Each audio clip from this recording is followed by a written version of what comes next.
अब तक मैंने बायोलॉजी के 11th क्लास से रिलेटेड वीडियो की सीरीज को स्टार्ट किया हुआ था, जिसका लिंक आपको डिस्क्रिप्शन में और आई बटन दोनों में मिल जाएगा।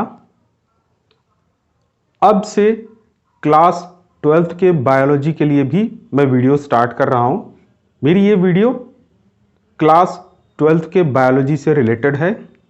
नमस्कार, आप सबका बहुत बहुत स्वागत है एनके चैनल में। तो आज से हम बायोलॉजी के 12th क्लास से रिलेटेड, उनके चैप्टर से रिलेटेड वीडियोस भी लेके आ रहे हैं। ये वीडियो क्लास 12th के बायोलॉजी के चैप्टर 1 के लिए है, ताकि बोर्ड के एग्जामिनेशन के लिए बायोलॉजी के 12th क्लास के बच्चों की भी एक हेल्प हो जाए।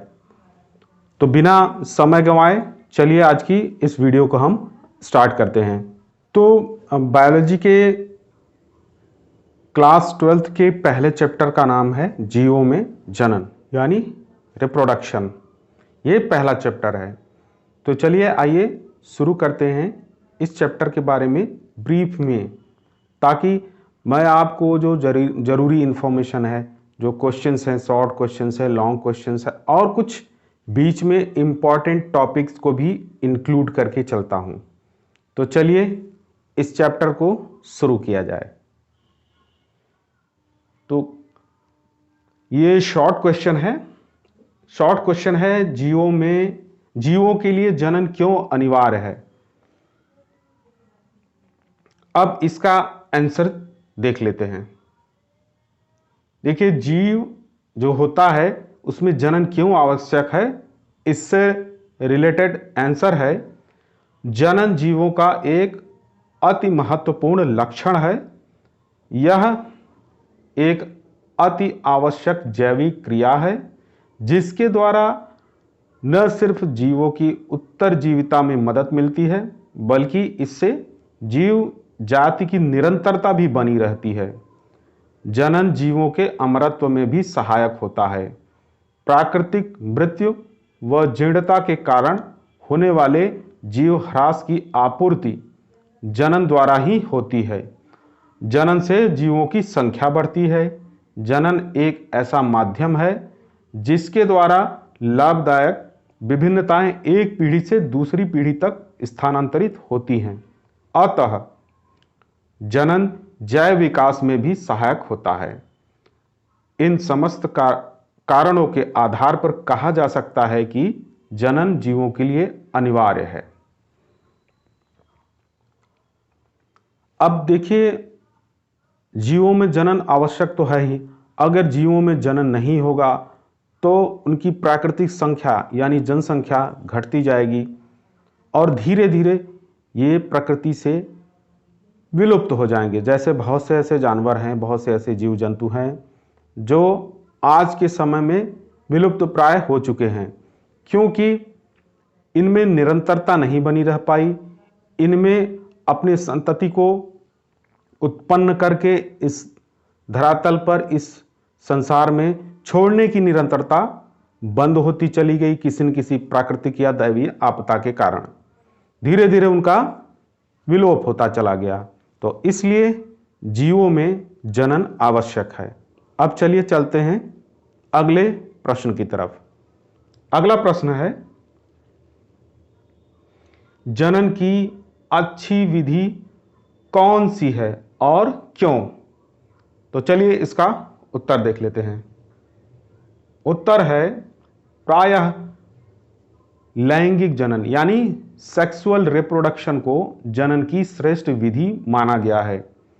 लैंगिक जनन के दौरान गुणसूत्रों की अदला बदली होती है, जिससे युग्मकों यानी गैमेट्स में नए लक्षण विकसित होते हैं तथा नए जीव का विकास होता है, जो अपने जनकों से भिन्न होता है।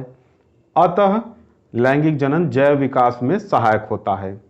लैंगिक जनन द्वारा जीवों के जीवित रहने के अवसर अधिक होते हैं, क्योंकि आनुवांशिक विभिन्नताओं के कारण जीव अधिक क्षमतावान होता है। लैंगिक जनन से जीवों की संख्या भी बढ़ती है। अतः लैंगिक जनन ही जनन की अच्छी विधि है।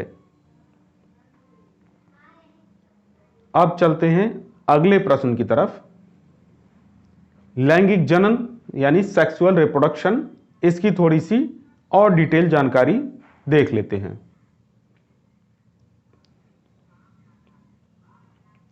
प्रजनन की वह क्रिया जिसमें दो युग्मकों यानी गैमीट के मिलने से बनी रचना युग्मज यानी जाइगोट द्वारा नए जीव की उत्पत्ति होती है, लैंगिक जनन कहलाती है।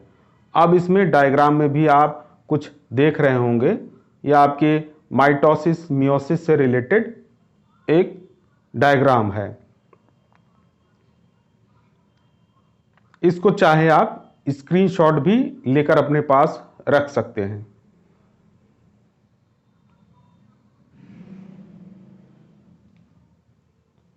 अब देखिए प्रजनन की वह क्रिया जिसमें दो युग्मक साथ में मिलकर गैमीट आपके जाइगोट का निर्माण करते हैं, तो इसे सेक्सुअल रिप्रोडक्शन करते हैं। जाइगोट का मतलब होता है जो उसका भ्रूण होता है। जितने भी जीव हैं ज़्यादातर सेक्सुअल रिप्रोडक्शन ही करते हैं। अब आगे की तरफ चलते हैं। लैंगिक जनन की प्रक्रिया के दो मुख्य चरण हैं, अर्धसूत्री विभाजन और निषेचन। अब आगे की तरफ चलते हैं। युग्मक,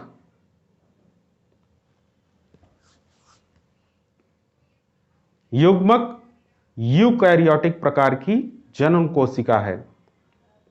इसका निर्माण युग्मक जनन की क्रिया में माइटोसिस कोशिका विभाजन के फलस्वरूप होता है। पुरुषों की जनन कोशिका को शुक्राणु तथा स्त्रियों की जनन कोशिका को अंडाणु कहते हैं। अब कोशिका क्या है इसके बारे में देख लेते हैं। कोशिका सभी जीवधारियों की मूलभूत क्रियात्मक और संरचनात्मक इकाई होती है। कोशिकाएं दो प्रकार की होती हैं, प्रोकैरियोटिक कोशिका और यूकैरियोटिक कोशिका।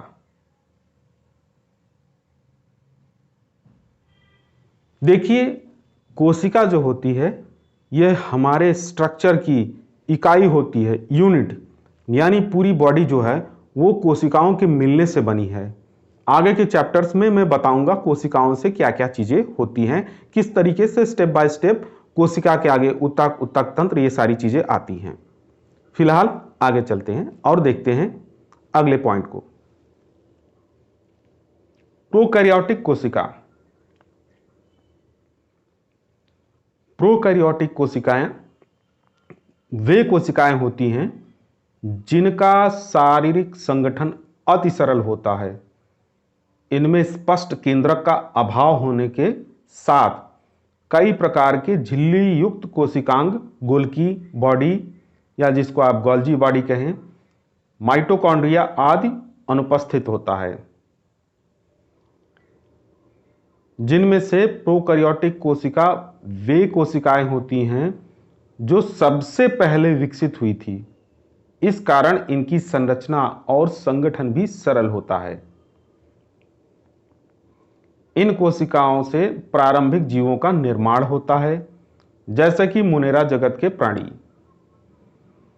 प्राणी जगत के मुनेरा के सभी प्राणी प्रोकैरियोटिक कोशिका के उदाहरण होते हैं, जैसे नील हरित शैवाल, बैक्टीरिया इत्यादि।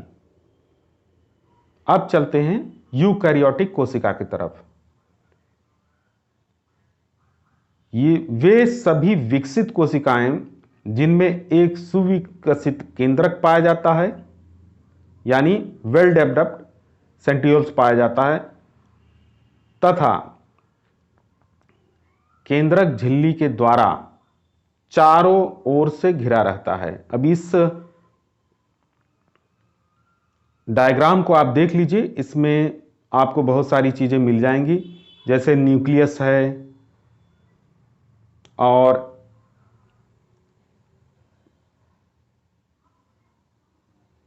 प्लाज्मोडेस्मा है, सेल वॉल है, प्लाज्मा मेम्ब्रेन है, और ये यहाँ पर देखिए साइटोप्लाज्म है, सेंट्रल वैक्यूल है, प्लास्टिड स्टोर्स हो गया, ये तमाम चीज़ें, गोल्जी अपीयरेंस, राइबोसोम्स, ये सारी चीज़ें प्रोकैरियोटिक कोशिकाओं में पाया जाता है। यानी प्रोकैरियोटिक कोशिकाएं जो यूकैरियोटिक कोशिकाएं जो होती हैं ये काफ़ी विकसित होती हैं प्रोकैरियोटिक कोशिकाओं की अपेक्षा। यूकैरियोटिक कोशिका में एक सुविकसित केंद्रक तथा अन्य कोशिकांग झिल्ली युक्त होते हैं। यूकैरियोटिक कोशिकाओं से निर्मित होने वाले जीव एक कोशिकीय और बहुकोशिकीय दोनों प्रकार के होते हैं। यूकैरियोटिक कोशिका प्राणी जगत के मुनेरा के प्राणियों को छोड़कर सभी प्राणियों में पाई जाती हैं। यूकैरियोटिक कोशिकाओं का शारीरिक संगठन जटिल होता है, जैसे वृक्ष, मनुष्य, मछली इत्यादि। तो आपने देखा जो मुनेरा होते हैं उनको छोड़ के या बैक्टीरिया को छोड़ करके जितने भी प्राणी हैं उसमें यूकैरियोटिक कोशिकाएं पाई जाती हैं। यूकैरियोटिक कोशिका का आप इतना सा मतलब अच्छे से अपने माइंड में रख लेंगे तो बहुत सिंपल हो जाएगा। देखिए, यूकैरियोटिक कोशिकाएं वेल डेवलप्ड होती हैं, पूरी तरीके से डेवलप्ड होती हैं, और प्रोकैरियोटिक कोशिकाएं जो होती हैं ये डेवलप्ड नहीं होती हैं, इसमें बहुत सारी चीज़ें अनुपस्थित होती हैं। आप इस डिफरेंस को दिमाग में रखेंगे तो आसानी से समझ में आ जाएगा। और दूसरी चीज़, जो प्रोकैरियोटिक कोशिकाएं होती हैं ये प्राचीन काल में जो भी जीव पाए जाते थे उस समय की जीवों की कोशिका सेल थे। आगे चलिए आगे चलते हैं।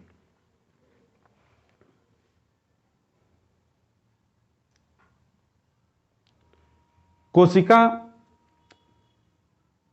सजीवों के शरीर की रचनात्मक और क्रियात्मक इकाई है और प्रायः स्वतः जनन का सामर्थ्य रखती है। यह विभिन्न पदार्थों का वह छोटे से छोटा संगठित रूप है जिसमें वे सभी क्रियाएं होती हैं जिन्हें सामूहिक रूप से हम जीवन कहते हैं। सजीवों की सभी जैविक क्रियाएं कोशिकाओं के भीतर होती हैं। कोशिका के 3 मुख्य भाग हैं: कोशिका झिल्ली, कोशिका द्रव्य जिसमें छोटी छोटी संरचनाएं पाई जाती हैं, और केंद्रक। केंद्रक और कोशिका द्रव्य को केंद्रक झिल्ली अलग करती है। सभी जीवित प्राणी सेल से बने होते हैं। आदमी के शरीर में लगभग 60 to 90 ट्रिलियन सेल से बना होता है। ये जो मनुष्य का पूरा शरीर है ये 60 to 90 ट्रिलियन सेल से बना होता है। आगे चलते हैं। कोशिका के मुख्य भाग। अब आते हैं पहले भाग पे, कोशिका झिल्ली यानी सेल मेम्ब्रेन। ठीक है, यहां पर आपको दिखाई दे रहा होगा डायग्राम में कि सेल मेम्ब्रेन कहां पर है। आप इसका स्क्रीनशॉट ले सकते हैं अपने रेफरेंस के लिए। ठीक है, अब आगे चलते हैं सेल मेम्ब्रेन के बारे में। देखिए, प्रत्येक कोशिका के चारों ओर एक बहुत पतली, मुलायम व लचीली झिल्ली होती है जिसे कोशिका झिल्ली यानी सेल मेम्ब्रेन कहते हैं। यह झिल्ली जीवित एवं अर्धपारगम्य होती है क्योंकि इस झिल्ली द्वारा कुछ ही पदार्थ अंदर तथा बाहर आ जा सकते हैं। यह लिपिड और प्रोटीन की बनी होती है। इसमें 2 परत प्रोटीन तथा 1 परत लिपिड की होती है, ऐसा कि यहां पर आप डायग्राम में देख रहे होंगे। आगे चलते हैं और जानते हैं कोशिका द्रव्य के बारे में यानी साइटोप्लाज्म के बारे में। तो कोशिका में कोशिका झिल्ली के अंदर केंद्रक को छोड़कर संपूर्ण पदार्थों को कोशिका द्रव्य यानी साइटोप्लाज्म कहते हैं। यह सभी कोशिकाओं में पाया जाता है तथा कोशिका झिल्ली के अंदर तथा केंद्रक झिल्ली के बाहर रहता है। यह रवेदार जेलीनुमा अर्ध तरल पदार्थ है।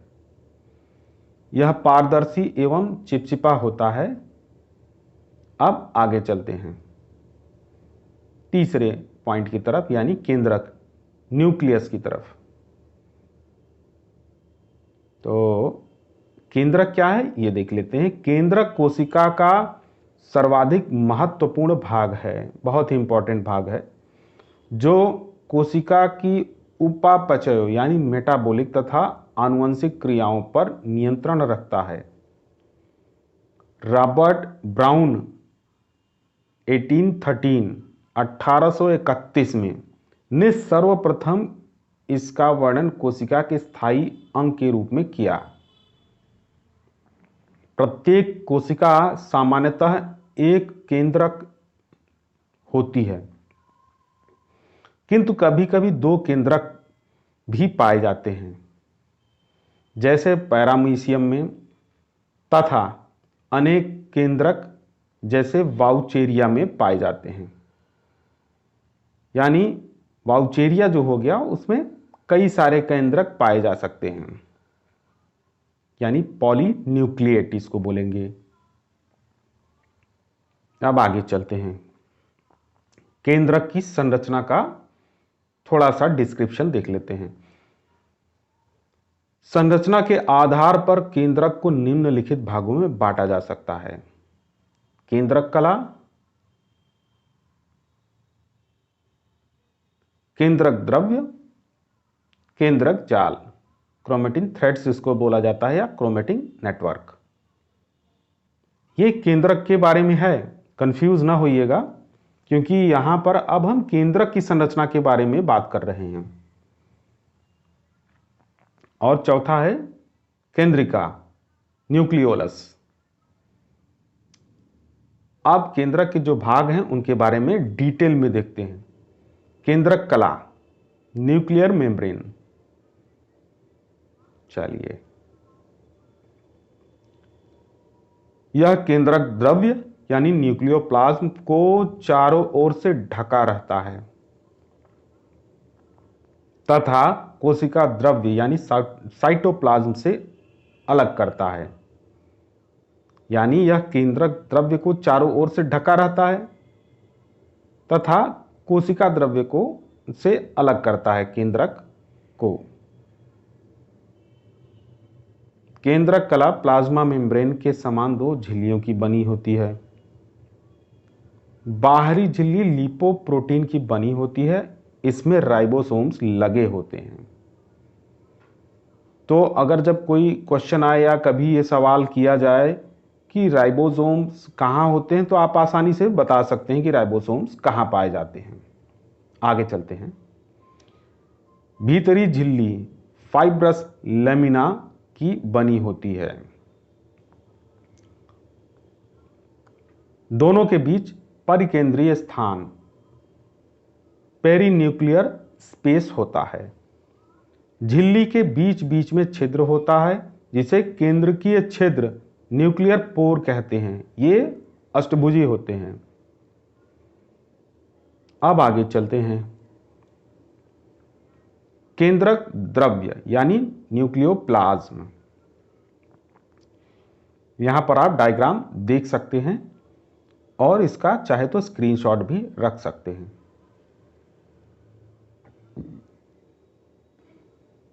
अब देखिए केंद्रक द्रव्य के बारे में, ये इस तरीके से डिफाइन किया जाएगा। यह केंद्रकीय झिल्ली से घिरा पारदर्शी अर्धठोस कणिकामय प्रोटीन से बना चिपचिपा पदार्थ है। इसे कैरियोलिम्फ भी कहते हैं। इसमें क्रोमेटिन तंतु यानी क्रोमेटिन थ्रेड, केंद्रिका और न्यूक्लियोप्रोटीन के कण होते हैं, जो नाभिकीय अम्ल, प्रोटीन्स, एंजाइम, लिपिड तथा खनिज पदार्थों का बना होता है।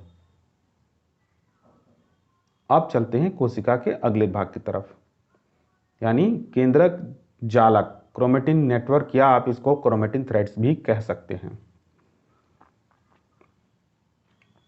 ये रहा आपका डायग्राम, और चलते हैं डिटेल की तरफ। केंद्रक द्रव्य क्रोमेटिन की बनी अनेक कुंडलित धागों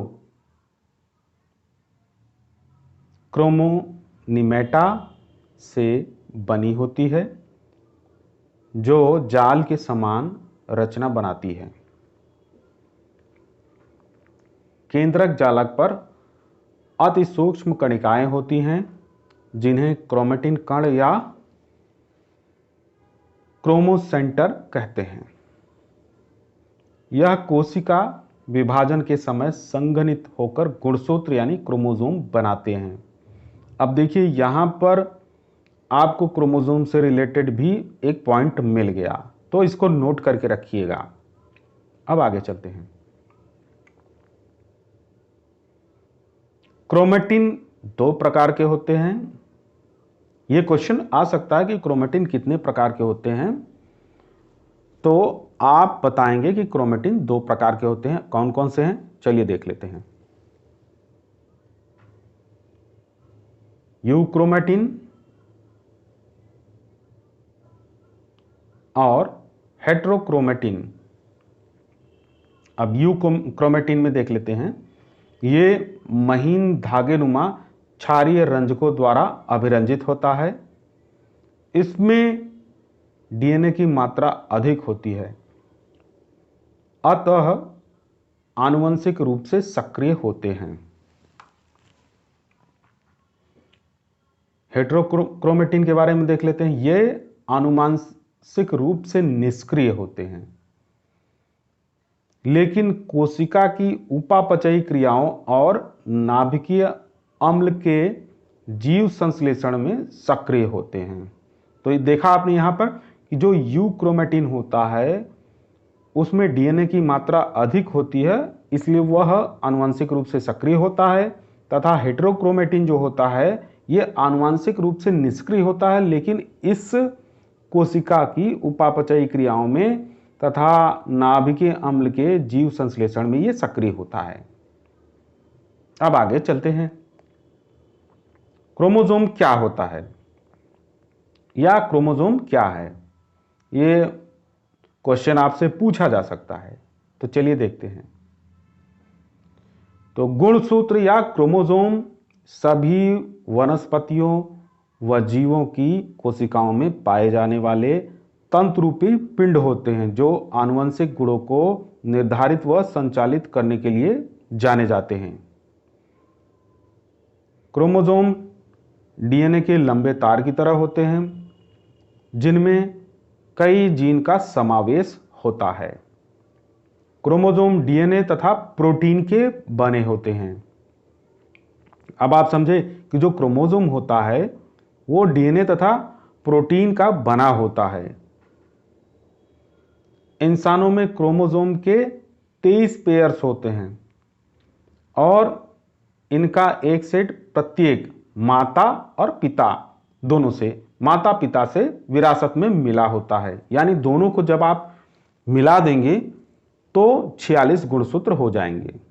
तो एक एक सेट होता है 23 और 23 का, एक माता से मिलता है और एक पिता से मिलता है। आगे चलते हैं। महिलाओं में 2 एक्स क्रोमोसोम होते हैं, जबकि पुरुषों में एक ही एक्स और एक वाई क्रोमोसोम होता है। आगे चलते हैं। अब देखिए, कोशिका के मुख्य भाग चौथे पॉइंट की तरफ चलते हैं, यानी केंद्रिका, न्यूक्लियोलस, केंद्रिका जो है ये चौथा पॉइंट है। अधिकतर कोशिकाओं में केंद्रिका संहित कॉम्पैक्ट होते हैं, जबकि कुछ कोशिकाओं में ये डिफ्यूज्ड यानी विसरित या खंडित, फ्रैगमेंटेड होते हैं। यह अपेक्षाकृत अम्ल स्नेही रचना है और केंद्रक में उत्केंद्रक होता है। इसका आकार प्रोटीन संश्लेषण में कोशिका की सक्रियता के ऊपर निर्भर होता है। इसमें निम्नलिखित भाग होते हैं। पहला होता है कणिकामय भाग, दूसरा होता है तंतुमय भाग, और तीसरा होता है रवाहीन भाग, और चौथा है केंद्रिका से संबद्ध क्रोमैटिन। ठीक है, चाहे तो आप इसका स्क्रीनशॉट ले सकते हैं अपने रेफरेंस के लिए। ठीक है, आगे बढ़ते हैं। अब चलते हैं केंद्रक के कार्य की तरफ, यानी फंक्शंस ऑफ न्यूक्लियस। क्या क्या करता है केंद्रक, इसका मुख्य कार्य क्या है। तो यह कोशिका का महत्वपूर्ण अंग है। केंद्रक विहीन कोशिका कुछ समय बाद मर जाती है, डेड हो जाती है, यानी केंद्रक के बिना कोशिका चल ही नहीं सकती। ठीक है, अगला पॉइंट है डीएनए में उपस्थित निर्देश केंद्रक से निकलकर आरएनए द्वारा कोशिका द्रव्य में पहुंचते हैं। अगला पॉइंट है कोशिका विभाजन में मुख्य रूप से भाग लेता है। और अगला पॉइंट है प्रोटीन संश्लेषण को नियंत्रित करता है। अगला पॉइंट है ये आनुवंशिक गुणों को एक पीढ़ी से दूसरी पीढ़ी में ले जाती है। अगला पॉइंट है कोशिका के अन्य अंगों के निर्माण में सहायक होता है। चलिए अब देख लेते हैं कोशिका से संबंधित कुछ इंपॉर्टेंट तथ्य जो बहुत ही रोचक भी लगेंगे आपको। चलिए देखते हैं। सर्वप्रथम 1665 ईस्वी में रॉबर्ट हुक नामक एक अंग्रेज वैज्ञानिक ने अपने द्वारा बनाए गए सूक्ष्मदर्शी से कार्क की एक पतली काट में कोशिकाओं को खोजा था। शुक्राणु मानव शरीर की सबसे छोटी कोशिका होती है। यह एक नरजनन कोशिका है, यानी सबसे छोटी सेल जो होती है वो स्पर्म होती है। मानव शरीर की सबसे बड़ी लार्जेस्ट कोशिका महिलाओं के अंडाशय ओवरी से निकलने वाले अंडे ओवम हैं। और तंत्रिका कोशिका मानव शरीर की सबसे बड़ी कोशिका है।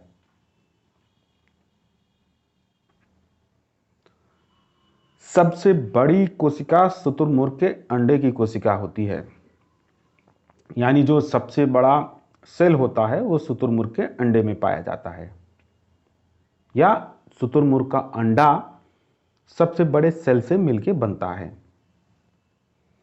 सबसे छोटी जीवित कोशिका माइकोप्लाज्मा की है। किंगडम मोनेरा के सदस्यों में सबसे छोटी जीवित कोशिकाएं शामिल हैं। माइकोप्लाज्मा को सबसे छोटी जीवित कोशिका के रूप में जाना जाता है, लेकिन इसमें कोशिका भित्ति यानी सेल वॉल नहीं होती है। अलैंगिक जनन द्वारा उत्पन्न हुई संतति को क्लोन क्यों कहा गया है, ये अगला क्वेश्चन है। चलिए इसके बारे में देख लेते हैं। आकारिकी व आनुवंशिक रूप से एक समान जीव क्लोन कहलाते हैं, यानी उनका आकार, उनकी आकारिकी और उनके अंदर जो आनुवंशिक गुण है वो एक समान हो तो उस जीव को हम क्लोन कहते हैं। यहाँ पर आपको एक डायग्राम भी मिल जाएगा जो डॉली नाम की आपकी क्लोन हुई थी। इसको चाहे आप स्क्रीनशॉट के रूप में रख सकते हैं अपने रेफरेंस के लिए।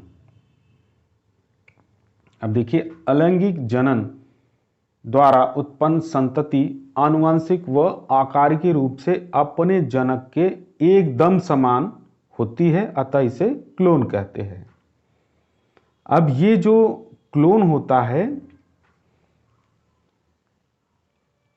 बेसिकली क्लोन अलैंगिक जनन विधि से होता है, लेकिन बावजूद इसके उसमें जो गुण पाए जाते हैं वो बिल्कुल अपने पेरेंट्स की तरह होते हैं। ठीक है, तो ये क्लोन होता है। आगे चलें। लैंगिक जनन के परिणाम स्वरूप बनी संतति के जीवित रहने के अच्छे अवसर होते हैं। क्यों? क्या यह कथन हर समय सही होता है? तो देख लेते हैं उत्तर। लैंगिक जनन के दौरान गुणसूत्रों का विनिमय होने से आनुवंशिक विभिन्नताएं उत्पन्न होती हैं जो जनक से संतति में स्थानांतरित होती हैं। युग्मकों की उत्पत्ति व निषेचन के कारण नए तथा बेहतर गुणों युक्त संतति का जन्म होता है। अतः लैंगिक जनन के परिणाम स्वरूप उत्पन्न संतति के जीवित रहने के अच्छे अवसर होते हैं। यह कथन सदैव सही नहीं होता है। जनकों के रोगग्रस्त होने पर वह रोग आने वाली पीढ़ियों में स्थानांतरित हो जाता है। अब चलते हैं अगले क्वेश्चन की तरफ। अलैंगिक जनन द्वारा बनी संतति लैंगिक जनन द्वारा बनी संतति से किस प्रकार से भिन्न है? तो आइए इसका उत्तर देख लेते हैं। अलैंगिक जनन द्वारा उत्पन्न संतान आनुवंशिक व संरचनात्मक रूप से जनक के समान होती है, अर्थात अपने जनक का क्लोन होती है। इसके विपरीत लैंगिक जनन द्वारा उत्पन्न संतान आनुवंशिक रूप से जनक से भिन्न होती हैं। अब अगला क्वेश्चन है, अलैंगिक तथा लैंगिक जनन के मध्य विभेद स्थापित करो। कायिक जनन को प्रारूपिक अलैंगिक जनन क्यों माना जाता है? अब इसका उत्तर देखिए। अलैंगिक तथा लैंगिक जनन के मध्य विभेद निम्नलिखित हैं। ये देखिए, अब आप इसका स्क्रीनशॉट ले सकते हैं, मैं एक्सप्लेन भी कर दे रहा हूं। अलैंगिक जनन जो होता है इसमें सिर्फ एक जनक भाग लेता है, जबकि लैंगिक जनन जो होता है इसमें दो जनक नर तथा मादा दोनों भाग लेते हैं। अलैंगिक जनन इसमें युग्मक निर्माण व निषेचन का अभाव होता है, जबकि लैंगिक जनन में इसमें युग्मक निर्माण व निषेचन होता है। अलैंगिक जनन इसमें जनक की कायिक कोशिकाओं से होता है, जबकि लैंगिक जनन जो होता है इसमें जनक की जनन कोशिकाओं से होता है। अलैंगिक जनन जो होता है इसमें समसूत्री विभाजन होता है, जबकि लैंगिक जनन में अर्धसूत्री व समसूत्री दोनों प्रकार के विभाजन होते हैं। अलैंगिक जनन में ये जो होता है ये सरल व तीव्र गति से होने वाला जनन है, जबकि लैंगिक जनन जो होता है यह जटिल व धीमी गति से होने वाला जनन है। अलैंगिक जनन के द्वारा उत्पन्न संतति आनुवंशिक रूप से जनक के समान होती है। जो अलैंगिक जनन होता है उसके बिल्कुल समान होती है उसकी संतति, जबकि लैंगिक जनन जो होता है उसमें क्या होता है, इसके द्वारा उत्पन्न संतति आनुवंशिक रूप से अपने जनक से भिन्न होती है। अब देखिए, अलैंगिक जनन जो होता है उसमें जनक इकाई, कलिका, खंड या जनक का संपूर्ण शरीर होता है, जबकि लैंगिक जनन जो होता है इसमें जनक इकाई, युग्मक, गैमिट होते हैं। यानी जो जनक कोशिकाएं होती हैं, जनन कोशिकाएं होती हैं आपका, वो इसमें भाग लेता है, जबकि अलैंगिक जनन जो होता है इसमें जनक का पूरा शरीर भी लग सकता है, या कलिका होता है या खंड होता है, इसके जरिए जनन होता है, यानी जो नई संतति उत्पन्न होती है। और लास्ट पॉइंट है, अलैंगिक जनन में निम्न कशेरुकी व निम्न कार्डेट में ही पाया जाता है ये जो अलैंगिक जनन होता है, जबकि लैंगिक जनन जो होता है यह उच्च पादपों या पौधों में व जंतुओं में पाया जाता है। ठीक है, अब आगे चलते हैं।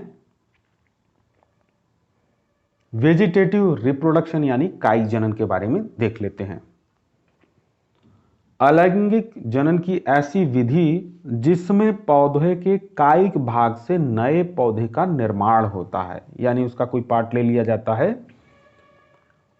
और उस पार्ट से किसी नए जीव का निर्माण हो जाता है, यानी उसकी संतति का निर्माण हो जाता है। अतः इसमें एक ही जनक भाग लेता है। इसके द्वारा उत्पन्न संतति आनुवंशिक व आकारिकी में अपने जनक के समान होती है, बिल्कुल समान रहेगी। ठीक है, अब आगे देखिए। इस प्रकार हम कह सकते हैं कि कायिक जनन वास्तव में प्रारूपिक अलैंगिक जनन है। अब आगे अगले पॉइंट की तरफ चलते हैं। कायिक प्रवर्धन यानी वेजिटेटिव प्रोपेगेशन से आप क्या समझते हैं? कोई दो उपर्युक्त उदाहरण दें। अब चलिए इसके उत्तर की तरफ चलते हैं। तो कायिक प्रवर्धन यानी वेजिटेटिव प्रोपेगेशन जनन की ऐसी विधि है जिसमें पौधे के शरीर का कोई भी कायिक भाग प्रवर्धक का कार्य करता है तथा नए पौधे में विकसित हो जाता है। मात्र पौधे के कायिक अंग जैसे जड़, तना, पत्ती, कलिका आदि से नए पौधे का पुनर्जनन कायिक प्रवर्धन कहलाता है। अब आगे चलते हैं। कायिक प्रवर्धन से आप क्या समझते हैं, इसके दो उपर्युक्त उदाहरण दीजिए। तो अब इसमें हम उदाहरण वाले पॉइंट पे चलते हैं। कायिक प्रवर्धन के दो उदाहरण निम्न हैं। अजूबा यानी ब्रायोफिलम के पौधे में पत्तियों के किनारों से पादपकाय उत्पन्न होते हैं जो मात्र पौधे से अलग होकर नए पौधे को जन्म देते हैं।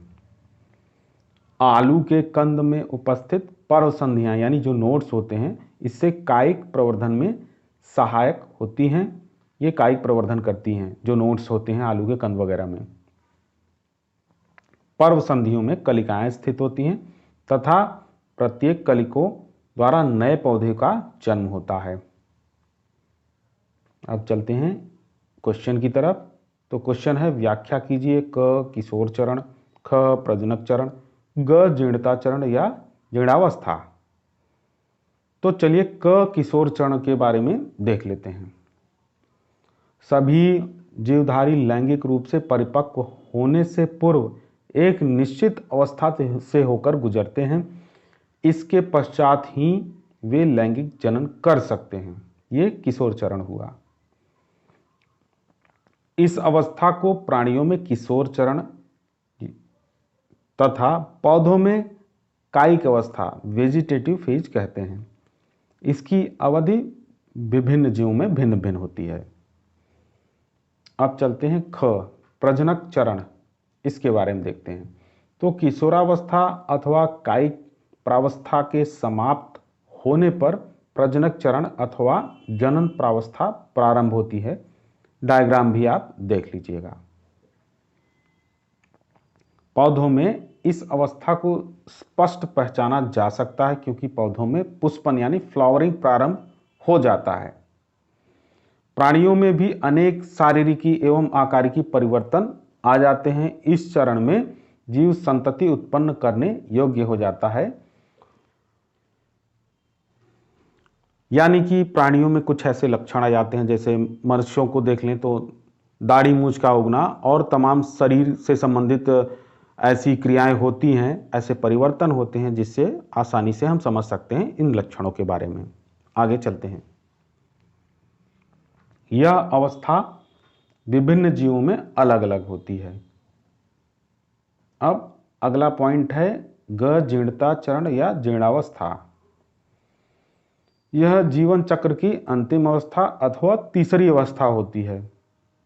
प्रजनन आयु की समाप्ति को जीर्णता चरण या जीर्णावस्था की प्रारंभिक अवस्था माना जा सकता है।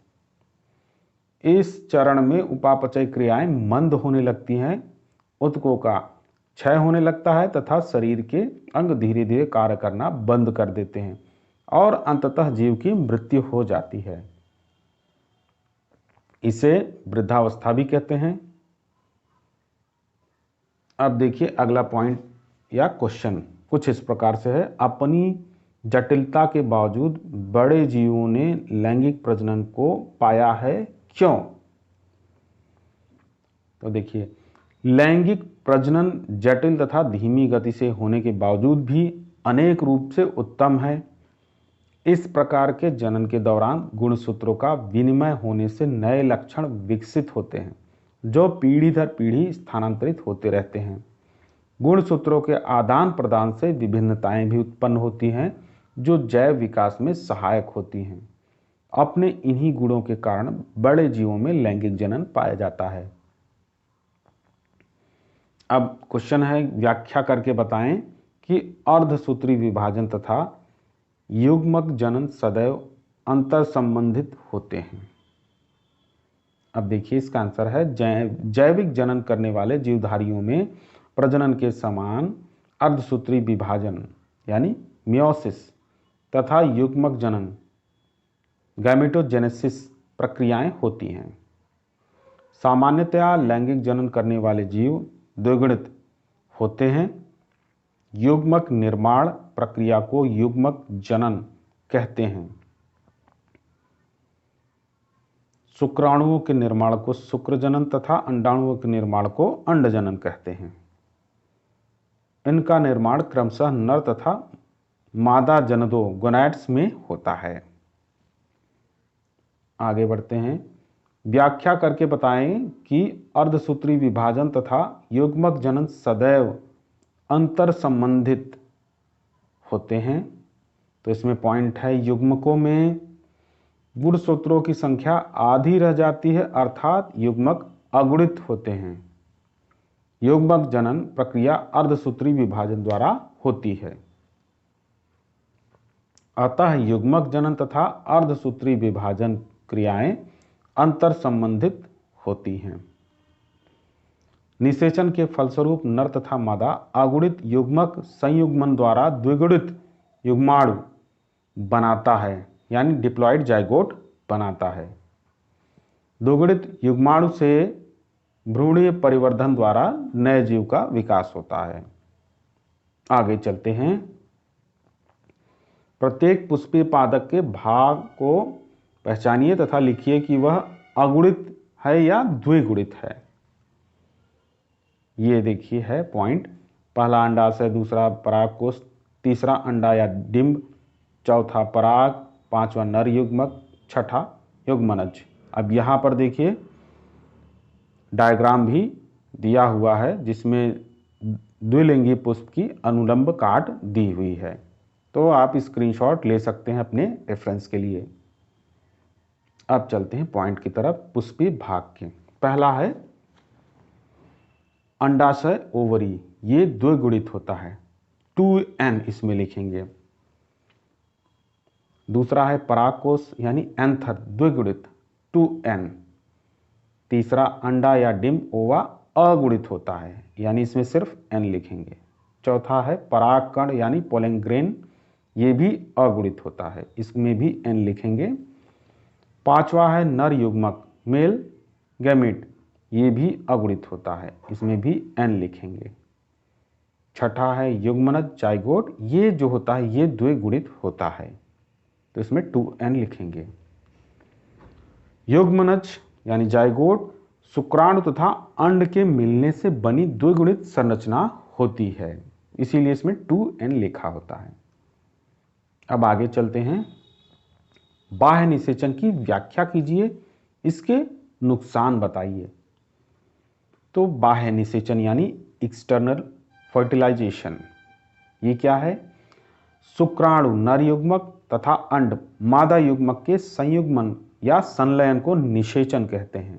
यहाँ पर डायग्राम देख रहे हैं, इसका भी आप स्क्रीनशॉट ले सकते हैं। इसके फलस्वरूप द्विगुणित युग्माणु यानी डिप्लॉयड जाइगोट का निर्माण होता है। ये बाह्य निषेचन के बारे में सारे पॉइंट्स हैं, ठीक है। आगे चलते हैं। अधिकांश शैवालों, मछलियों में तथा उभयचर प्राणियों में शुक्राणु नर युग्मक तथा अंड मादा युग्मक का संलयन शरीर से बाहर जल में होता है। इसे बाह्य निषेचन यानी एक्सटर्नल फर्टिलाइजेशन कहते हैं। आपने बारिश में आपने देखा भी होगा, जब बरसात बहुत ज़्यादा हो जाती है तो जो मेढक होता है उसमें इसी तरीके का एक्सटर्नल फर्टिलाइजेशन होता है। आगे चलते हैं। बाह्य निषेचन से हानियां, डिसएडवांटेजेस ऑफ एक्सटर्नल फर्टिलाइजेशन। क्या हानियां हैं? पहला है जीवधारियों को अत्यधिक संख्या में युग्मकों का निर्माण करना होता है, जिससे निषेचन के अवसर बढ़ जाएं, अर्थात इनमें युग्मक संलयन के अवसर कम होते हैं, यानी इसमें संलयन आसानी से नहीं होता है, अवसर कम हो जाते हैं इसमें। दूसरा पॉइंट है संतति अत्यधिक संख्या में उत्पन्न होती है, बहुत ज़्यादा संख्या में संतति उत्पन्न हो जाती है। तीसरा पॉइंट है संतति शिकारियों द्वारा शिकार होने की स्थिति से गुजरती हैं, इसके फलस्वरूप इनकी उत्तरजीविता जोखिमपूर्ण होती है, अर्थात संतानें कम संख्या में जीवित रह पाती हैं। ठीक है, तो ये पॉइंट था आपका नुकसान से संबंधित। अगले पॉइंट पे चलते हैं, अगला क्वेश्चन जो है उसकी तरफ चलते हैं। जूस्पोर अलैंगिक चल बीजाणु तथा युग्मनज के बीच विभेद करें यानी अंतर बताएं।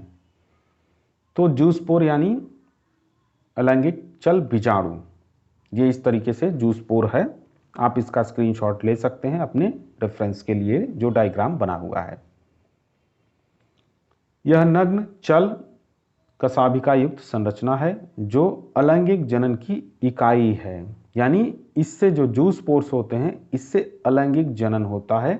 और आपने मदार के वृक्ष का जो जूस पोर है ये भी देखा होगा उड़ते हुए, ये भी जूस पोर ही होता है। ठीक है, इनका निर्माण जनक कोशिका के जीव द्रव्य से सूत्री विभाजन द्वारा होता है। इनके अग्रभाग पर स्थित कशाभिका जल में तैरने हेतु सहायक होती है। ये चल बीजाणु धानी से में बनते हैं। उदाहरण हो गया आपका यूलोथ्रिक्स, क्लेमाइडोमोनास आदि। अगला पॉइंट है युग्मनज यानी जाइगोट। तो ये आप डायग्राम देख सकते हैं, आप इस डायग्राम का स्क्रीनशॉट भी लेकर अपने रेफरेंस के लिए रख सकते हैं। तो युग्मनज क्या है? लैंगिक जनन के दौरान नर तथा मादा युग्मकों गैमीट्स के निषेचन से बनी रचना युग्मनज कहलाती है। यह द्विगुणित यानी डिप्लॉयड 2n में होता है तथा विकसित होकर भ्रूण अथवा लार्वा में परिवर्तित हो जाता है। लैंगिक जनन करने वाले जीवों का विकास युग्मनज से होता है। बाह्य निषेचन करने वाले जीवों में युग्मनज का निर्माण बाह्य माध्यम यानी जल में होता है, जैसे मेढक है। जबकि आंतरिक निषेचन करने वाले जीवों में यह मादा के शरीर में विकसित होता है, जैसे मनुष्य इत्यादि। अब आगे के पॉइंट की तरफ चलते हैं। आगे क्या है? युग्मक जनन एवं भ्रूणोद्भव के बीच अंतर स्पष्ट कीजिए। तो ये देखिए अंतर है, आप चाहें तो इसका स्क्रीनशॉट ले लीजिए। तो क्या है युग्मक जनन? जो युग्मक जनन है इसमें नर तथा मादा गोनैड्स यानी जननों में अगुणित युग्मकों यानी गैमीट्स के बनने की प्रक्रिया को युग्मक जनन कहते हैं। तो आपका ये क्लियर हो गया कि युग्मक जनन किसे कहते हैं। जो नर तथा मादा होते हैं उनके गोनैड्स में जो गैमीट्स बनने की प्रक्रिया होती है, इसी को आपको युग्मक जनन कहा गया है। अब क्या हुआ? भ्रूणोद्भव, इसके बारे में देख लेते हैं। युग्मनज या युग्माणु जाइगोट से संतति के विकसित होने की क्रिया को भ्रूणोद्भव कहते हैं। ठीक है, अगला पॉइंट देखते हैं युग्मक जनन का। यह अर्धसूत्री विभाजन यानी मियोसिस द्वारा होता है, और जो भ्रूणोद्भव है यह सूत्री यानी माइटोसिस द्वारा होता है, सूत्री विभाजन द्वारा होता है। तीसरा पॉइंट है युग्मक जनन दो प्रकार से होते हैं।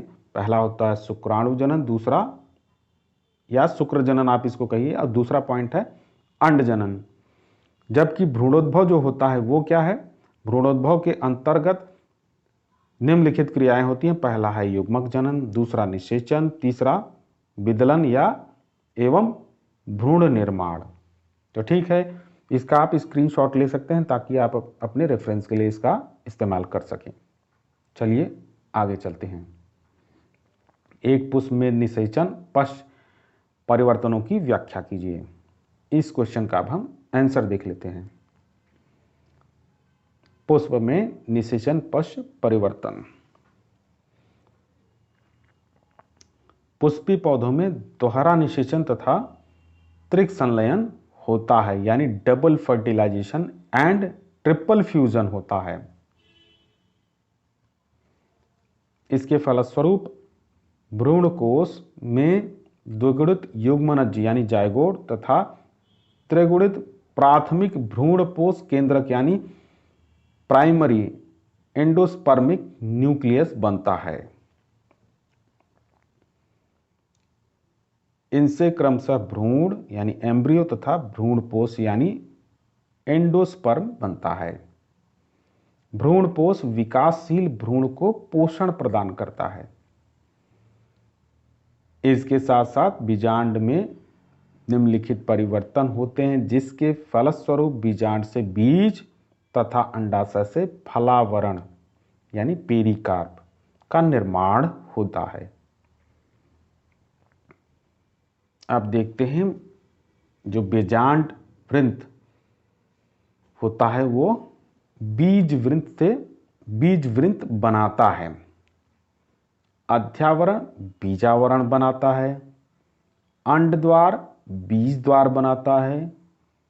और चौथा पॉइंट है बीजांड काय प्रायः नष्ट हो जाता है तथा कभी कभी भोजन संचित होने के कारण पेरिस्पर्म बनाता है। यहाँ पर आप डायग्राम भी देख रहे होंगे, इसका आप चाहे तो स्क्रीनशॉट लेकर रख लीजिए अपने रेफरेंस के लिए। आगे चलते हैं, पांचवा पॉइंट लेते हैं भ्रूण कोश एम्ब्रियो सैक। इसमें पहला जो है ये पॉइंट है अंड कोशिका यानी एग सेल। ये क्या है? भ्रूण बनाता है यानी एम्ब्रियो बनाती है। जो एग सेल होती है वो एम्ब्रियो बनाएगी। दूसरा पॉइंट है सहायक कोशिकाएं नष्ट हो जाती है। तीसरा है प्रतिमुख कोशिकाएं नष्ट हो जाती हैं। और चौथा है पॉइंट ध्रुवी केंद्रक भ्रूणपोष बनाता है। अब ये है अंडाशय की भित्ति। अगला पॉइंट इसमें चलते हैं, ये फल भित्ति बनाती है। बीज में भ्रूण सुप्तावस्था में रहता है। बीज चारों ओर से बाह्य कवच तथा अंतः कवच से बने अध्यावरण से घिरा होता है। भ्रूण बीज पत्रों के मध्य स्थित होता है।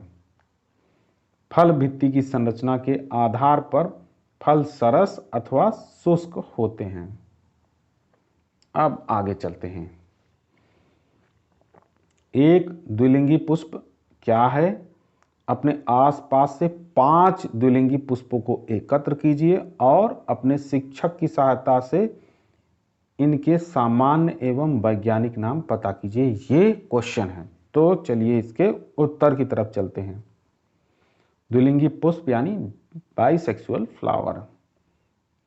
ये देखिए इसका सिंबल है। जब पुष्प में पुमंग यानी एंड्रोसियम तथा जायांग यानी गाइनोसियम दोनों होते हैं तो पुष्प द्विलिंगी यानी बाइसेक्सुअल कहलाता है।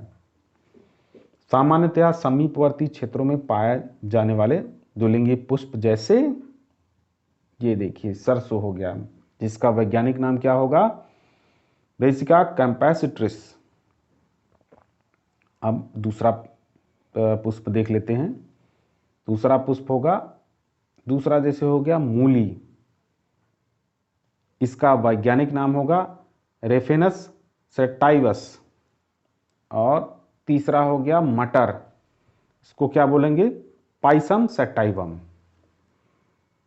और अगले पॉइंट की तरफ चलते हैं। सेम यानी इसको बोलेंगे डालिकोस लबलब। और अगला है अमलतास यानी इसको क्या बोलेंगे वैज्ञानिक भाषा में? Cassia fistula. और ये हो गया गुड़हल, इसको तो आप सभी लोग जानते होंगे, हिबिस्कस रोजा साइनेंसिस। अब चलते हैं अगले क्वेश्चन की तरफ। किसी भी कुकुरबिट पादप के कुछ पुष्पों की जांच कीजिए और पुंकेसरी व स्त्रीकेसरी पुष्पों को पहचानने की कोशिश कीजिए। क्या आप अन्य एकलिंगी पौधों के नाम जानते हैं? ये आपका क्वेश्चन है। चलिए अब इसका उत्तर देखते हैं। ये हो गया कुकुरबिट। तो कुकुरबिट पादप पुष्प एकलिंगी होते हैं। नर पुष्प में जायांग अनुपस्थित होता है। पुष्प में 5 पुंकेसर होते हैं। ये प्रायः 2+2+1 के रूप में संयुक्त होते हैं।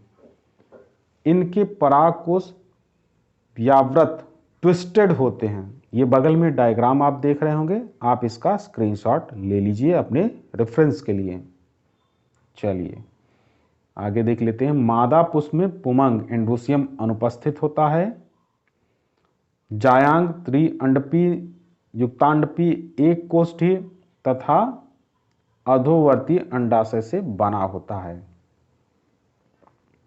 इसमें भित्ति लग्न बीजांड न्यास होता है।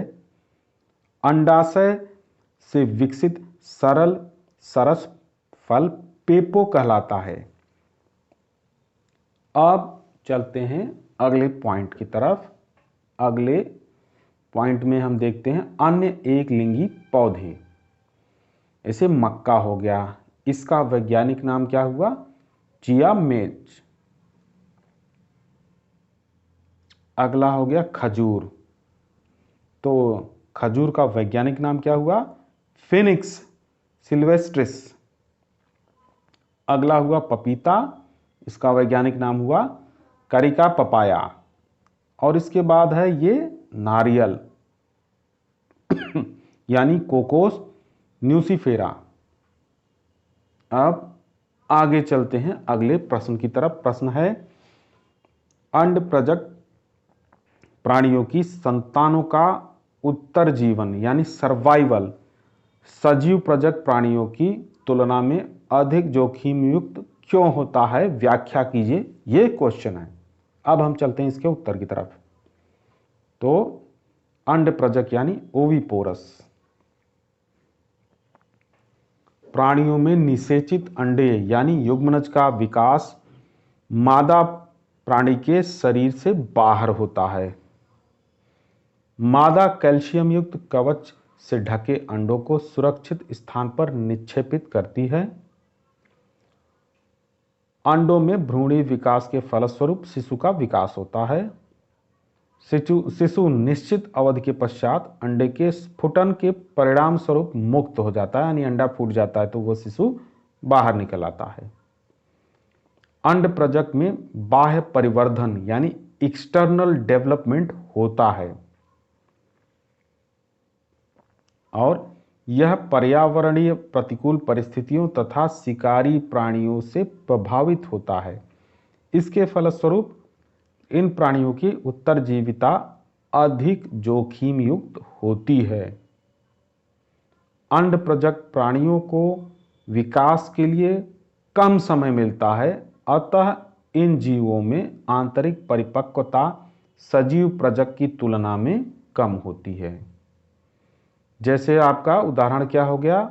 मत्स्य हो गया यानी मछलियां वगैरह हो गए, और उभयचर हो गए, सरीसृप हो गया, और पक्षी वर्ग के प्राणी, ये अंड प्रजक होते हैं। यानी सिंपल समझिए ये अंडे देते हैं जिसमें जो भी इनका डेवलपमेंट होता है वो अंडों के बाहर आने के बाद होता है। और इस तरीके से ये जो भी प्राणी होते हैं ये काफ़ी रिस्क में होते हैं, इसीलिए जो इनमें आप कह सकते हैं कि जोखिम ज़्यादा होता है, इनकी उत्तरजीविता अधिक जोखिम युक्त होती है। अब चलते हैं सजीव प्रजक की तरफ यानी जरायुज विविपोरस। ये क्या होता है ये देख लेते हैं। इनमें निषेचित अंडे यानी युग्मनज का परिवर्धन मादा प्राणी के शरीर में होता है। अब ये देखिए डायग्राम आप देख रहे होंगे, इसमें कुछ प्राणियों के सिंबल्स दिए हुए हैं। आप आसानी से इससे समझ सकते हैं कि हाँ ये सारे जो जीव हैं ये विविपोरस हैं, यानी इसमें जो भी शिशु होता है वो मादा प्राणी के शरीर में ही विकसित होता है, उसके बाद वो जाइगोट जो भी होता है वो बाहर निकलता है शिशु की अवस्था में। ठीक है, इसे आंतरिक परिवर्धन यानी इंटरनल डेवलपमेंट कहते हैं। शिशु का विकास पूरा होने के पश्चात प्रसव द्वारा इनका जन्म होता है, यानी आप उस सरीसृप के उलट इसमें डेवलपमेंट जो होता है ये सारा डेवलपमेंट शरीर के अंदर ही, मादा शरीर के अंदर ही होता है। उसके बाद बच्चे का विकास पूरा होता है और उसका प्रसव जन्म हो जाता है। शिशु का विकास आंतरिक होने के कारण और परिवर्धन में अधिक समय लगने के कारण इनकी उत्तरजीविता अपेक्षाकृत कम जोखिम युक्त होती है। अब देखिए इस पॉइंट का मतलब बहुत सिंपल सा है कि जो भ्रूण होता है वो मादा शरीर के अंदर ही विकसित होता है, डेवलप होता है।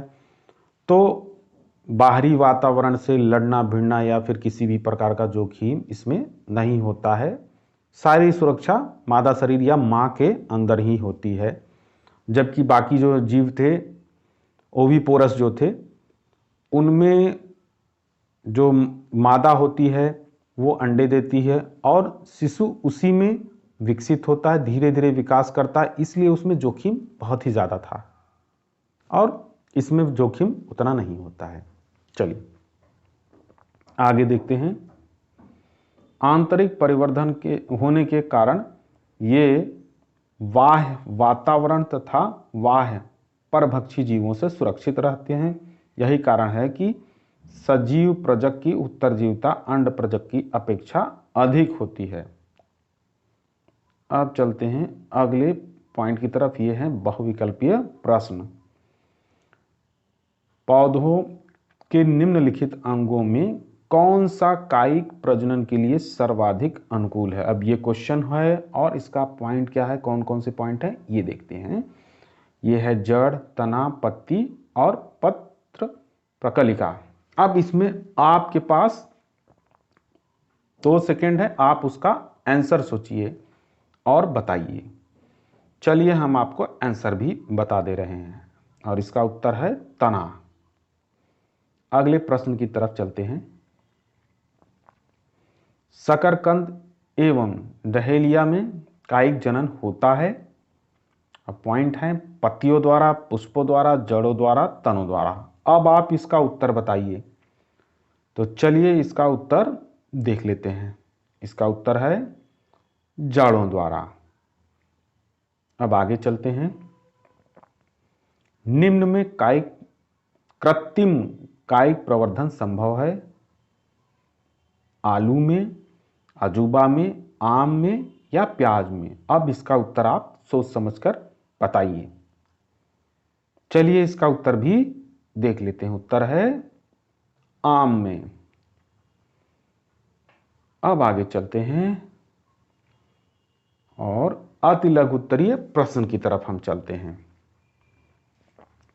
पहला प्रश्न है इसमें जनन किसे कहते हैं?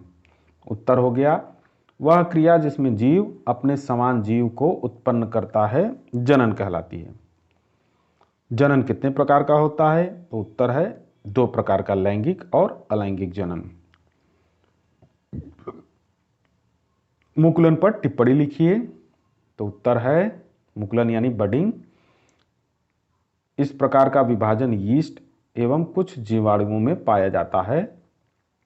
इस प्रक्रिया में कोशिका में बाह्य वृद्धि होकर एक या एक से अधिक छोटी रचनाएं बन जाती हैं तथा केंद्रक सूत्री विभाजन यानी माइटोसिस द्वारा विभाजित होकर 2 भागों में बढ़ जाता है।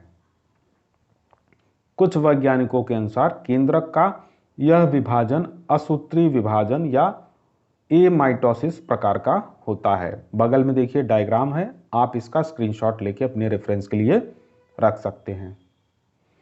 प्रत्येक मुकुल यानी बड मात्र कोशिका से अलग होकर यीस्ट की नई कोशिका में परिवर्तित हो जाती है। इस क्रिया को मुकुलन यानी बडिंग कहते हैं। जब ये ऊर्ध्व रचनाएं आउटग्रोथ्स अपनी मात्र कोशिका से अलग नहीं होती तो श्रृंखला बनाती हैं जिसे स्यूडो माइसीलियम कहते हैं, परंतु अंत में ये अलग हो जाती हैं। तो ये हो गया मुकुलन यानी बडिंग। आगे के पॉइंट पे चलते हैं। कृत्रिम कायिक प्रवर्धन की 2 विधियों के नाम लिखिए। ये क्वेश्चन है। अब चलिए इसका उत्तर देख लेते हैं। पहला है कलम लगाना, दूसरा दाब कलम। कलम लगाना। अब कलम लगाना क्या है? जिसमें एक पौधे के ऊतक दूसरे पौधे के ऊतकों में प्रविष्ट कराए जाते हैं जिससे दोनों के वाहिका ऊतक आपस में मिल जाते हैं। इस प्रकार इस विधि से अलैंगिक प्रजनन द्वारा पौधे तैयार किए जाते हैं। ये देखिए बगल में डायग्राम भी आपको दिख रहा होगा। अब दूसरे पॉइंट की तरफ चलते हैं, दाब कलम। ये क्या है? इस विधि के माध्यम से कलम तैयार करने के लिए शुरुआत में शाखा को पौधे से अलग करने की ज़रूरत नहीं होती, बल्कि कलम तैयार होने के बाद शाखा को काटा जाता है। आगे चलते हैं। ये क्वेश्चन है, पौधों में जनन की कितनी विधियां पाई जाती हैं? प्रत्येक का संक्षेप में वर्णन कीजिए। तो चलिए इसके उत्तर की तरफ चलते हैं। पौधों में जनन की विधियां।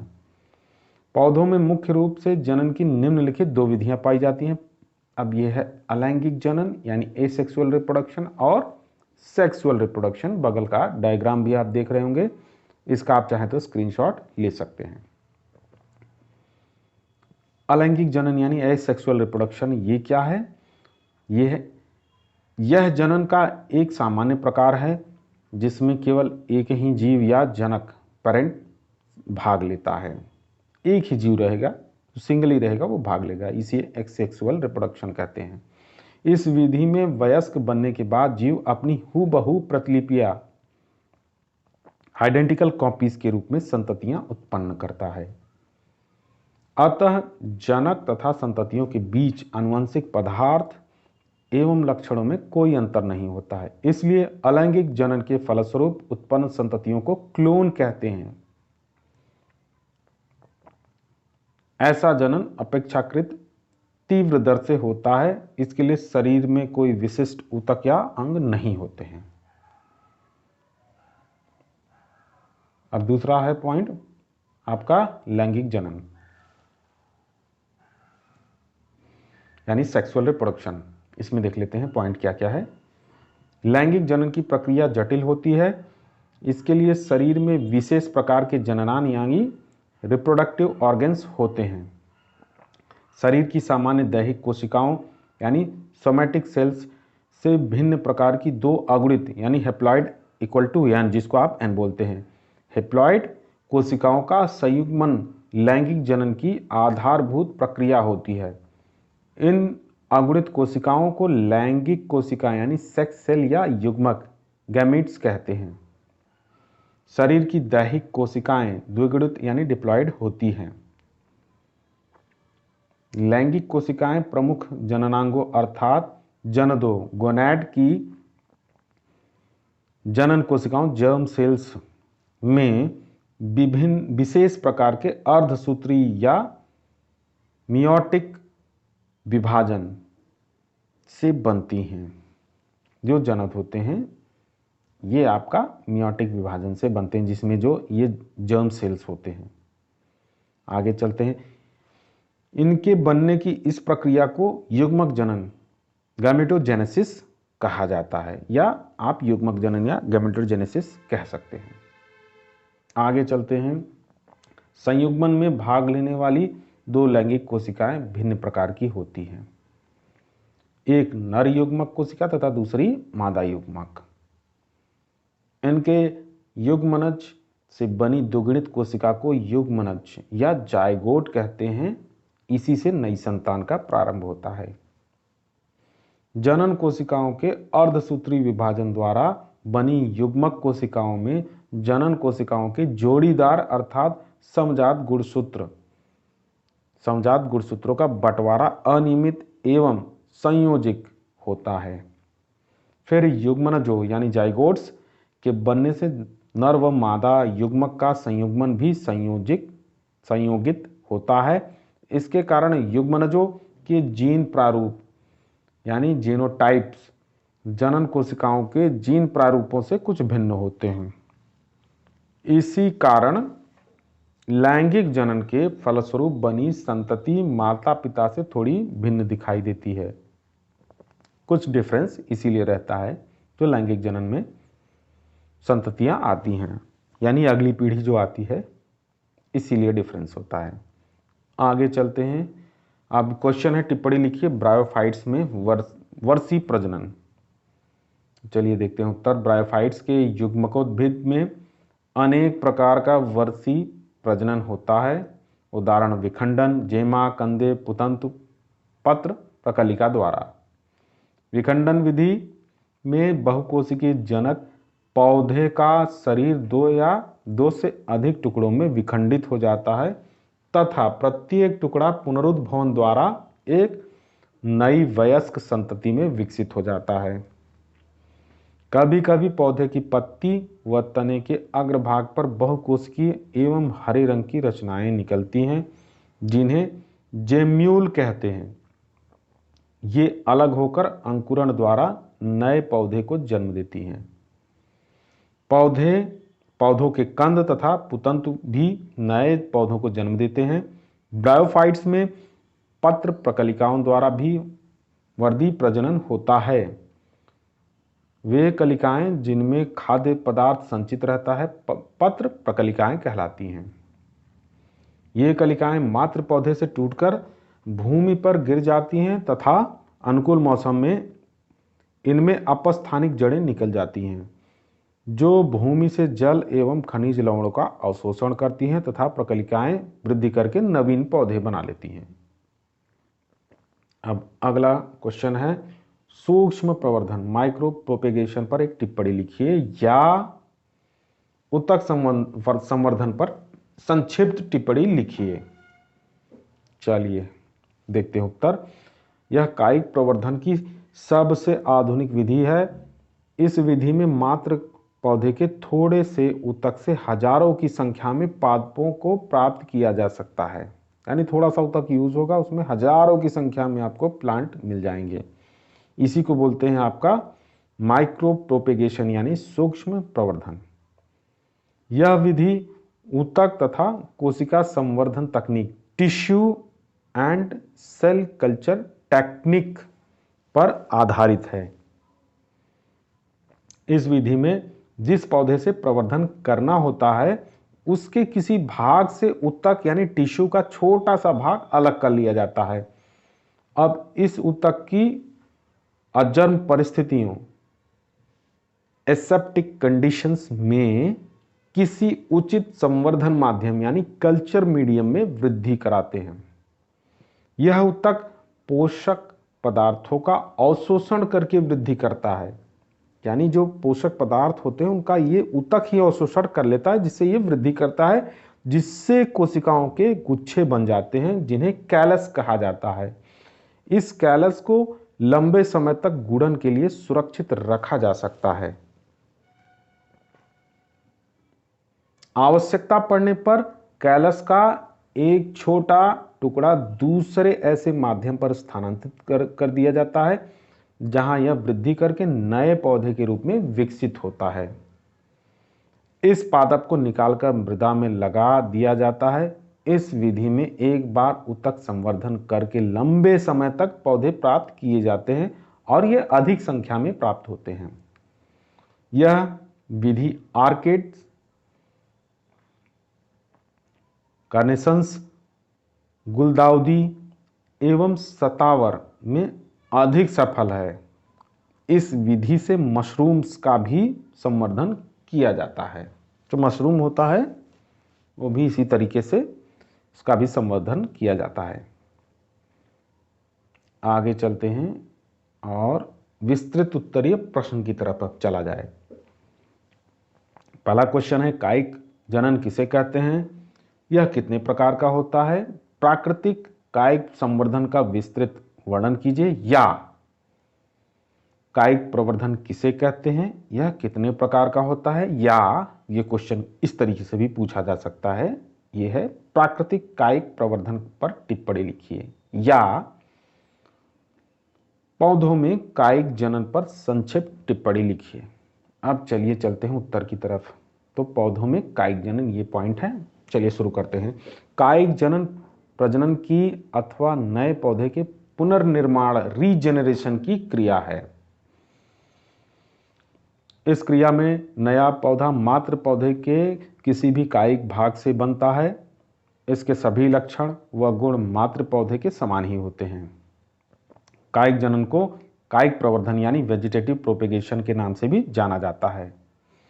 मात्र पौधे के कायिक अंगों द्वारा नए पादपों का बनना कायिक जनन या कायिक प्रवर्धन कहलाता है। यह क्रिया निम्न पादपों यानी लोअर प्लांट्स में सामान्य रूप से देखने को मिलती है, जबकि उच्च श्रेणी के पौधे यानी हायर प्लांट्स में यह केवल निम्न दो प्रकार से होता है। पहला है प्राकृतिक कायिक प्रवर्धन यानी नेचुरल वेजिटेटिव प्रोपेगेशन, दूसरा है कृत्रिम कायिक प्रवर्धन यानी आर्टिफिशियल वेजिटेटिव प्रोपेगेशन। ये उच्च पादपों में होता है। ये दोनों पॉइंट्स। आगे चलते हैं प्राकृतिक कायिक प्रवर्धन की तरफ। यह क्रिया प्रकृति में मिलती है। इस क्रिया के अंतर्गत पादप का कोई अंग अथवा रूपांतरित भाग मात्र पौधे से अलग होकर नया पौधा बनाता है। यह क्रिया अनुकूल परिस्थितियों में होती है। पौधे का कायिक भाग जैसे जड़, तना व पत्ती इस क्रिया में भाग लेते हैं। ये भाग इस प्रकार से रूपांतरित होता है कि वे अंकुरित होकर नया पौधा बन सकें। विभिन्न प्राकृतिक कायिक प्रवर्धन की विधियां इस प्रकार हैं। पहला भूमिगत तना हो गया। ये सब कायिक प्रवर्धन है, इसको ध्यान में रखिएगा। पहला पॉइंट है भूमिगत तना। तो इसके अंतर्गत क्या है, तने का मुख्य भाग अथवा कुछ भाग भूमिगत वृद्धि करता है तथा एक प्रकार से भोजन संग्रह करने वाले अंग के रूप में रूपांतरित हो जाता है, परंतु इस पर कक्षस्थ कलिकाएं मिलती हैं जिनसे नया पौधा विकसित होता है अथवा शाखाएं निकलती हैं जो मृदा से बाहर आकर नया पौधा बना लेती हैं। उदाहरण के लिए पहला क्या है, कंद यानी ट्यूबर। वृद्धि असमान यानी डिफ्यूज होती है, जैसे आलू हो गया। इस पर आंख आई निकलती है जिसमें कक्षस्थ कलिका एक्सिलरी बड सल्क पत्रों से ढकी रहती हैं। यह कक्षस्थ कलिका अनुकूल समय में अंकुरित होकर नया पौधा बना लेती हैं। निश्चित पर्व संधियां नहीं निकलती हैं। ये देखिए यहाँ पर डायग्राम दिया हुआ है, आप इसका स्क्रीनशॉट लीजिए ताकि आप इस क्वेश्चन का रेफरेंस जब ढूंढे तो आपको स्क्रीनशॉट के रूप में ये याद रहे। अब आगे चलते हैं। दूसरा पॉइंट है प्रकंद, राइजोम। यह भूमिगत तना मृदा के भीतर समानांतर अथवा क्षैतिज हॉरिजॉन्टल वृद्धि करता है। इस पर पर्व इंटरनोड्स व पर्व संधियां यानी नोड्स मिलती हैं। पर्व संघनित होते हैं। पर्व संधियां सल्क पत्रों से ढकी रहती हैं जिनमें कक्षस्थ कलिका मिलती हैं। इन कक्षस्थ कलिकाओं से नए पौधे निकलते हैं, जैसे अदरक हो गया आपका और हल्दी हो गया। तो ये जो डायग्राम आप देख रहे हैं ये आप देख रहे होंगे इसी प्रकंद यानी राइजोम का एग्जाम्पल है। तीसरा पॉइंट है घनकंद, कॉर्म। यह भूमिगत तना मृदा में ऊर्ध्व वृद्धि करता है।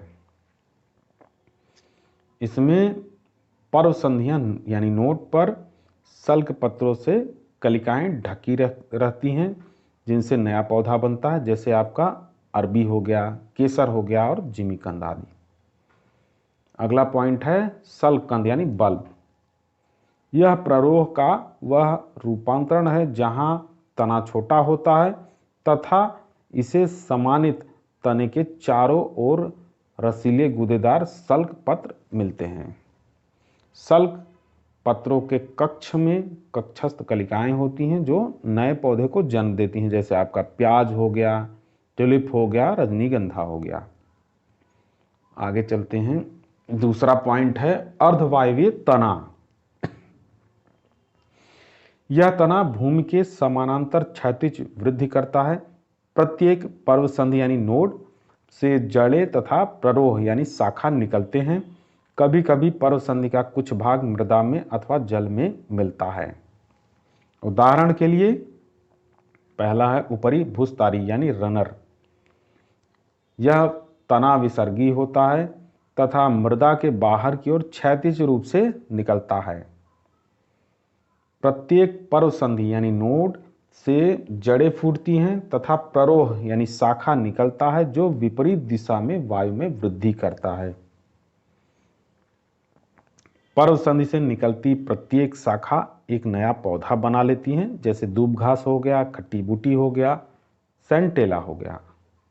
आगे चलते हैं। भूस्तारी, स्टोलोन।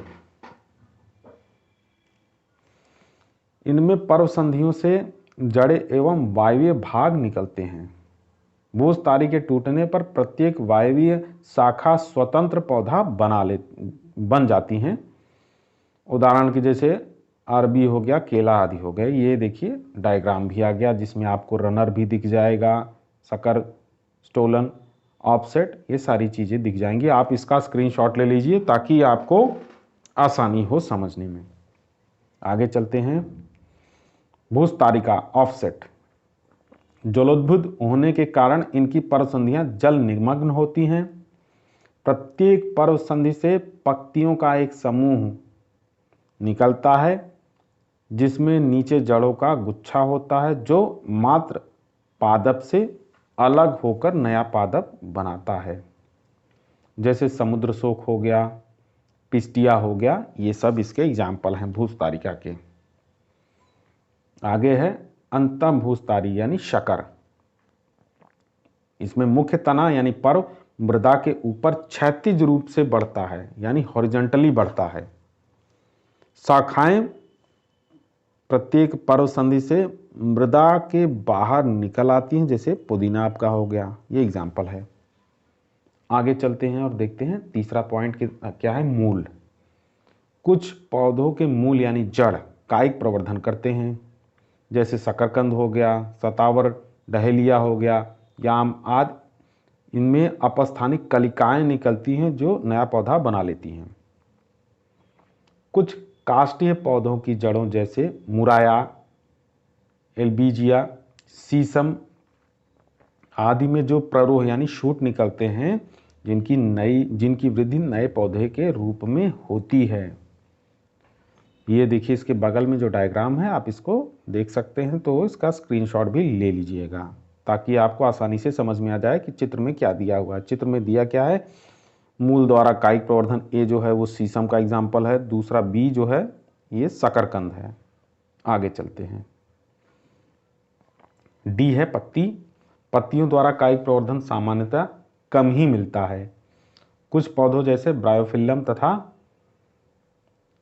कैलेंचो में पत्ती के किनारों लीफ मार्जिन्स पर पत्र कलिकाएं बनती हैं जिनसे छोटे छोटे पौधे विकसित होते हैं। ये देखिए स्क्रीन में भी आपको दिखने को मिल जाएगा ये डायग्राम। पत्तियों द्वारा कायिक प्रवर्धन, ए जो है ये ब्रायोफिल्लम है, दूसरा कैलेंचो है यानी बी, और सी है बिगोनिया। चलिए आगे देखिए। बिगोनिया जो है, बिगोनिया अथवा एलिफेंट ईयर प्लांट में पत्र कलिकाएं पर्णवृंत तथा सिराओं आदि पर व पूर्ण सतह पर निकलती हैं। आगे चलते हैं। बुलबिल, ये प्रकलिकाएं कायिक प्रवर्धन करने वाले जननांग हैं। ग्लोबा बल्बीफेरा में पुष्प क्रम के निचले भाग के कुछ पुष्प बुलबिल अथवा प्रकलिकाएं बनाते हैं जो रूपांतरित बहुकोशिकीय संरचनाएं हैं। प्याज, अमेरिकन इलोई आदि में भी प्रकलिकाएं मिलती हैं जो बहुत से पुष्पों के परिवर्तन से बनती हैं। प्रकलिकाएं मात्र पौधे से अलग होकर नए पौधे के रूप में विकसित हो जाती हैं। जैसे कि आप ये डायग्राम में देख ही रहे होंगे, ये प्याज है, इसमें बगल में आप देख रहे होंगे कि प्रकलिकाएं मात्र पौधे से अलग निकल रही हैं, तो ये नया पौधा बना लेती हैं। डायोस्कोरिया बल्बीफेरा की जंगली प्रजाति तथा लिलियम बल्बीफेरम आदि में प्रकलिकाएं यानी बल्बिल पत्ती के अक्ष से निकलती हैं। खट्टी बूटी में प्रकलिकाएं कंदे मूल ट्यूबरस रूट्स में के फूले हुए भाग से निकलती हैं। ये सभी प्रकलिकाएं मात्र पादप से अलग होकर नए पादप में विकसित होती हैं। ये हो गया बुलबिल।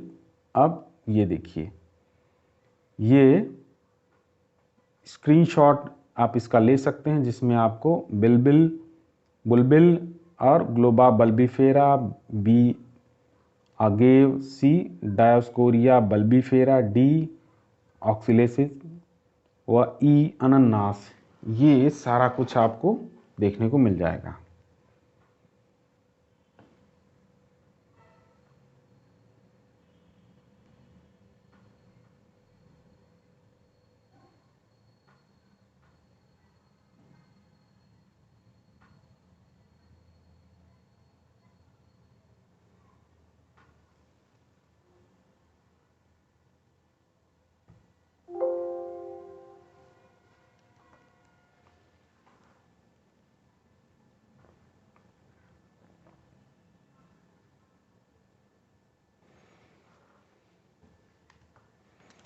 तो ये क्लास 12th का पहला चैप्टर था।